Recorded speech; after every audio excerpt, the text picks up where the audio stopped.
محاسن اخلاق، اسلام انسانی معاشرے کو خوشحال دیکھنا چاہتا ہے، اس لیے اس نے اخلاق حسنہ کو بڑی اہمیت دی ہے اور مسلمانوں کے لیے اخلاقی قدروں کی پاسداری کو مذہبی فریضہ قرار دیا۔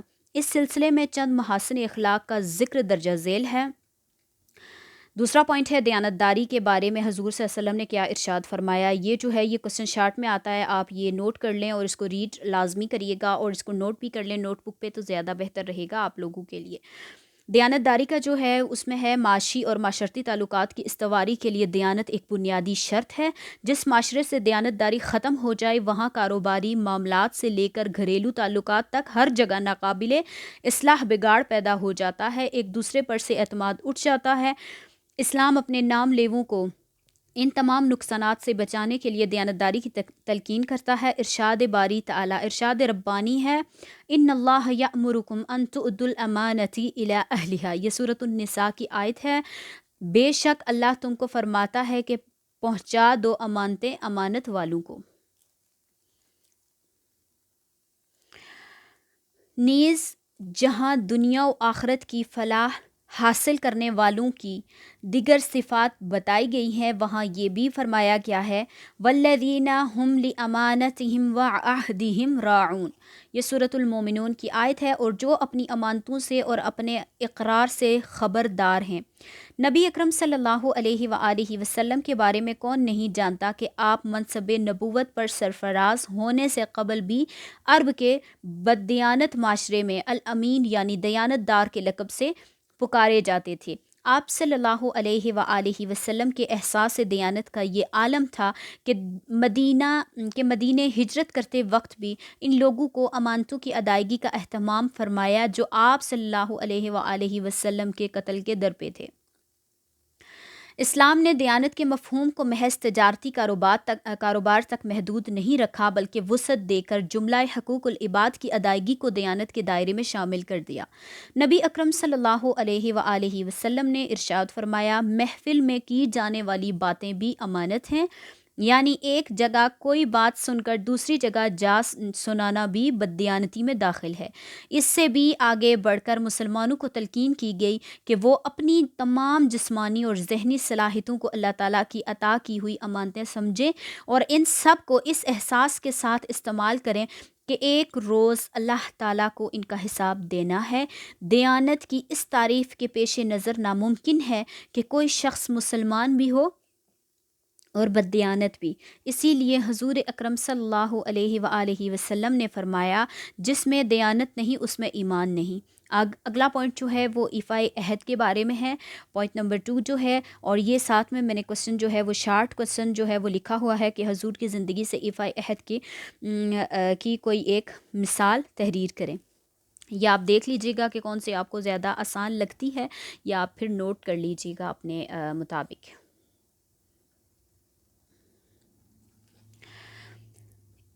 انسانوں کی باہمی تعلقات میں ایفائے عہد یعنی وعدہ پورا کرنے کو جو اہمیت حاصل ہے وہ محتاج بیان نہیں۔ ہمارے اکثر معاملات کی بنیاد وعدوں پر ہوتی ہے، وہ پورے ہوتے رہیں تو معاملات ٹھیک رہتے ہیں، اگر ان کی خلاف ورزی شروع ہو جائے تو سارے معاملات بگڑ جاتے ہیں۔ اسی بگاڑ سے مسلمانوں کو محفوظ رکھنے کے لیے اسلام ایفائے عہد کی تلقین کرتا ہے۔ ارشاد باری تعالی ہے، وَأَوْفُوا بِالْعَهْدِ إِنَّ الْعَهْدَ كَانَ مَسْئُولًا، یہ سورۃ الاسراء کی آیت ہے، اور پورا کرو عہد کو، بے شک عہد کی پوچھ ہوگی۔ انسان کے تمام وعدوں میں اہم ترین عہد وہ ہے جو اس نے یوم ازل سے بندگی کے معاملے میں اپنے خالق سے کیا ہے۔ قرآن عظیم نے اس کی یاد دہانی اسی انداز سے کرائی ہے۔ وَبِعَهْدِ اللَّهِ أَوْفُوا ذَلِكُمْ وَصَّاكُمْ بِهِ لَعَلَّكُمْ تَذَكَّرُونَ، یہ سورۃ الانعام کی آیت ہے، اور اللہ کا عہد پورا کرو، تم کو یہ حکم کر دیا ہے تاکہ تم نصیحت پکڑو۔ ایک اور مقام پر باہمی معاہدوں اور اجتماعی رشتوں کی پاسداری کا لحاظ رکھنے کی ہدایت اسی طرح فرمائی گئی، الَّذِينَ يُوَفُّونَ بِعَهْدِ اللَّهِ وَلَا يَنقُضُونَ الْمِيثَاقَ وَالَّذِينَ يَصِلُّونَ مَا امر اللہ بہ ان یوصلا، یہ سورۃ الرعد کی آیت ہے۔ وہ لوگ جو پورا کرتے ہیں اللہ کے عہد کو اور نہیں توڑتے اس عہد کو، اور وہ لوگ جو ملاتے ہیں جن کو اللہ نے فرمایا ملانا۔ نبی کریم صلی اللہ علیہ وآلہ وسلم نے سخت سے سخت حالات میں بھی عہد کی پابندی فرمائی۔ مثلا جب صلح حدیبیہ کے موقع پر حضرت ابو جلال رضی اللہ زنجیروں میں جکڑے ہوئے آپ کی خدمت میں، آپ صلی اللہ علیہ وآلہ وسلم کی خدمت میں حاضر ہوئے اور انہوں نے اپنے جسم کے داغ دکھائے کہ اہل مکہ نے انہیں مسلمان ہو جانے پر کتنی اذیت دی ہے، اور درخواست کی کہ انہیں مدینہ ساتھ لے جایا جائے، تو آپ صلی اللہ علیہ وآلہ وسلم نے اس شفقت کے باوصف جو آپ صلی اللہ علیہ وآلہ وسلم کو مسلمانوں سے تھی، انہوں نے اپنے ہمراہ مدینے لے جانے سے محض اس لیے انکار کر دیا کہ قریش سے معاہدہ ہو چکا تھا کہ مکہ سے بھاگ کر آنے والے مسلمانوں کو مدینہ سے لوٹا دیا جائے گا۔ حضرت ابو جندل کی دردناک حالت تمام صحابہ کرام کے لیے بے قراری کا باعث تھی، لیکن صلح نامہ حدیبیہ کی پاسداری کے پیش نظر سب نے صبر و تحمل سے کام لیا۔ حضرت انس سے روایت ہے کہ نبی اکرم صلی اللہ علیہ وآلہ وسلم اپنے خطبوں میں اکثر یہ بات فرماتے تھے، لا دین لمن لا عہد لہ، جسے وعدے کا پاس نہیں اس میں دین نہیں۔ ہمارے لین دین کے جملہ معاملات اور باہمی حقوق ایفائے عہد کی ذیل میں آتے ہیں، اس لیے دینداری کا تقاضا یہ ہے کہ ہم ان سب کی پاسداری کریں۔ اگلا پوائنٹ ہے سچائی۔ سچائی ایک ایسی المگیر حقیقت ہے جسے تسلیم کیے بغیر انسان سکھ چین کا سانس نہیں لے سکتا۔ نبی اکرم صلی اللہ علیہ وآلہ وسلم نے اس بات کو نہایت جامعیت کے ساتھ یوں ارشاد فرمایا، الصدق ینجی والکذب یہلک۔ یہ آیت جو ہے، یہ پوائنٹ یہ دیکھیں میں نے امپورٹنٹ لکھا ہوا ہے، آپ یہ نوٹ کر لیں۔ یہ آیت اکثر آتی ہے شارٹ آنسر کوسچن میں کہ آپ جو ہے اس کا جو ہے ترجمہ لکھیں۔ یہ آیت دی جاتی ہے آپ کو اور وہ بولا جاتا ہے کہ آپ جو ہے اس کا ترجمہ لکھیں، تو اس کا ترجمہ جو ہے یہ آپ یاد کر لیجئے، سچائی انسان کو ہر آفت سے محفوظ رکھتی ہے اور جھوٹ اسے ہلاک کر ڈالتا ہے۔ یہ آپ لازمی یاد رکھیے گا۔ قرآن کریم میں باری تعالیٰ نے اپنے صادق القول ہونے کا ذکر فرمایا، مثلاً ومن اصدق من اللہ حدیثا، یہ سورۃ النساء کی آیت ہے، اور اللہ سے سچی کس کی بات ہے۔ اس طرح قرآن حکیم میں انبیاء کی اس صفت کا بطور خاص ذکر کیا گیا ہے کہ وہ راست گفتار تھے، سچائی کا سرچشمہ اللہ کی ذات ہے۔ تمام انبیاء نے وہیں سے سچائی حاصل کی اور دنیا میں پھیلائی۔ اس سچائی سے انکار کرنے والا زندگی کے ہر معاملے میں جھوٹ اور باطل کی پیروی کرتا ہے اور ہلاک ہو کر رہتا ہے۔ اردو میں ہم سچ کا لفظ محض گفتگو کے تعلق سے استعمال کرتے ہیں، لیکن قرآن مجید میں اس کے مفہوم میں قول کے ساتھ عمل اور خیال تک کی سچائی شامل ہے، یعنی صادق وہ ہے جو نہ صرف زبان ہی سے سچ بولے بلکہ اس کے فکر و عمل میں بھی سچائی رچی بسی ہو۔ اس سے اگلا پوائنٹ ہے عدل و انصاف۔ عدل و انصاف کا تقاضا یہ ہے کہ ہر شخص کو اس کا جائز حق بآسانی مل جائے۔ نظام عدل کی موجودگی میں معاشرے کی امور بخیر و خوبی سر انجام پاتے ہیں، اور بے انصافی کی وجہ سے معاشرے کا ہر شعبہ مفلوج ہو کر رہ جاتا ہے۔ بعثت نبوی سے قبل دنیا عدل و انصاف کے تصور سے خالی ہو چکی تھی۔ طاقتور ظلم و ستم کو اپنا حق سمجھنے لگے تھے اور کمزور اپنی مظلومیت کو مقدار سمجھ کر برداشت کرنے پر مجبور تھا۔ دین اسلام کے ظلم و ستم کا یہ کاروبار بند ہو اور دنیا عدل و انصاف کے اس اعلیٰ معیار سے آشنا ہوئی جس نے رنگ و نسل اور قوم و وطن کے امتیازات کو مٹا کر رکھ دیا۔ ناانصافی کی بنا پر انسانوں کے مختلف طبقوں اور گروہوں کے درمیان نفرت کی جو دیوار کھڑی ہو گئی تھی، اسلام نے اسے گرا کر انسان کو انسان کے شانہ بشانہ لا کھڑا کیا۔ اس طرح لوگوں کے درمیان انس و محبت کا وہ رشتہ استوار ہوا جو انسان کے لیے سرمایہ افتخار ہے۔ اسلام وہ دین ہے جس نے عدل و انصاف کے معاملے میں بلا امتیاز تمام نسل انسانی کے درمیان مساوات قائم کرنے کا حکم دیا۔ قرآن حکیم میں ارشاد باری تعالیٰ ہے، یا ایھا الذین آمنوا کونوا قوامین للہ شہداء بالقسط ولا یجرمنکم شنآن قوم علی الا تعدلوا اعدلوا هو اقرب للتقوی۔ یہ سورۃ المائدہ کی آیت ہے۔ اے ایمان والو، کھڑے ہو جایا کرو اللہ کے واسطے گواہی دینے کو انصاف کی اور کسی قوم کی دشمنی کے باعث انصاف کو ہرگز نہ چھوڑو، عدل کرو، یہی بات زیادہ نزدیک ہے تقویٰ سے۔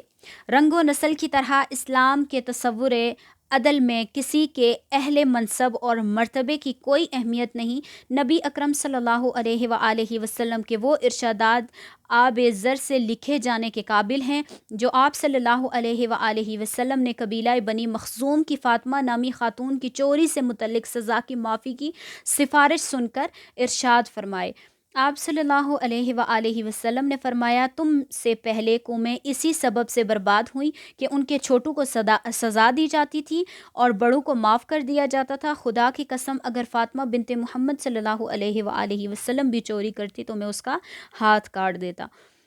اسلامی حکومت کی یہ خصوصیت رہی ہے کہ اس نے اپنے باشندوں کو ہمیشہ بے لوث انصاف فراہم کیا ہے، اور حقیقت میں اسلامی حکومت کا اصل مقصد ہی نظام عدل کا قیام ہے۔ اسی لیے نبی اکرم صلی اللہ علیہ وآلہ وسلم نے سلطان عدل کو خدا کا سایہ قرار دیا ہے۔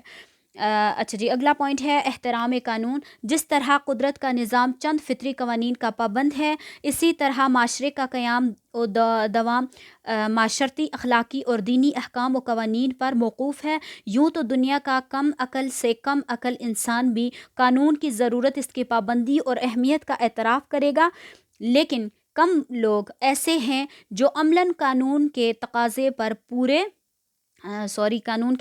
پورے کرتے ہیں۔ عصر حاضر میں دو افراد کے باہمی معاملات سے لے کر بین الاقوامی تعلقات تک لوگ ضابطے اور قانون کی پابندی سے گریزاں ہیں، اور لاقانونیت کے اس رجحان نے اب دنیا کو امن و سکون سے غارت کر دیا ہے۔ سوال یہ ہے کہ انسان قانون کی افادیت کا قائل ہونے کے باوجود اس کی خلاف ورزی کیوں کرتا ہے؟ اس کی دو اہم وجوہات ہیں: ایک خود غرضی اور مفاد پرستی، دوسرا اپنے آپ کو قانون سے بالاتر سمجھنا۔ اسلام ان دونوں وجہ کا بخوبی تدارک کر کے مسلمانوں کو قانون کا پابند بناتا ہے۔ ایک طرف وہ انہیں خدا پرستی اور ایثار و سخاوت کا درس دیتا ہے، دوسری طرف اس میں آخرت کی جواب دہی کا احساس و شعور پیدا کرتا ہے۔ اسلام انہیں احساس دلاتا ہے کہ وہ اپنے اثر و رسوخ یا دھوکے فریب سے دنیا میں قانون کی خلاف ورزی کی سزا سے بچ بھی گئے تو آخرت میں انہیں خدا کی گرفت سے کوئی نہیں بچا سکے گا۔ آخرت میں جواب دہی کا یہی احساس اسلامی معاشرے کے گناہ میں ملوث ہو جانے والے افراد کو از خود عدالت میں جانے پر مجبور کرتا ہے، اور وہ اصرار کرتے ہیں کہ انہیں دنیا میں سزا دے کر پاک کر دیا جائے تاکہ وہ آخرت کی سزا سے بچ جائیں۔ لوگوں کے دلوں میں قانون کے احترام کا سچا جذبہ پیدا کرنے کے لیے ضروری ہے کہ خود حکمران طبقہ بھی قانون کی پاسبانی کرے اور اپنے ہی کوئی دستور یا آئین ایسا ہو اور اپنے ہی اثر و رسوخ کو قانون کی زد سے بچنے کا ذریعہ نہ بنائے۔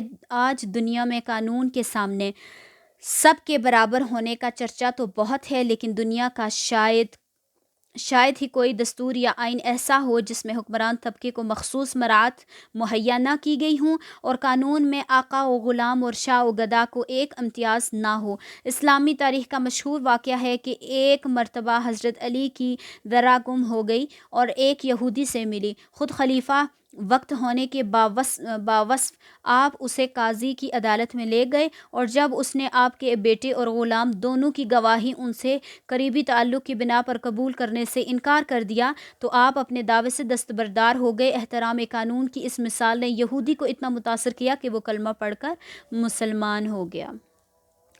جی تو اسٹوڈنٹ، آج کا جو ہمارا یہ کوسچن نمبر 9 تھا یہ ہمارا کمپلیٹ ہو گیا ہے، and I really hope so کہ آپ نے جو ہے وہ اس سے فائدہ اٹھایا ہوگا اور انشاءاللہ فائدہ اٹھائیں گے بھی۔ اگر آپ ہمارے یوٹیوب چینل پہ نیو ہیں تو please subscribe to my YouTube channel and press the bell icon تاکہ ہر نئی آنے والی ویڈیو آپ تک بر وقت پہنچ سکے۔ تو ملتے ہیں اگلی ویڈیو میں۔ اللہ حافظ۔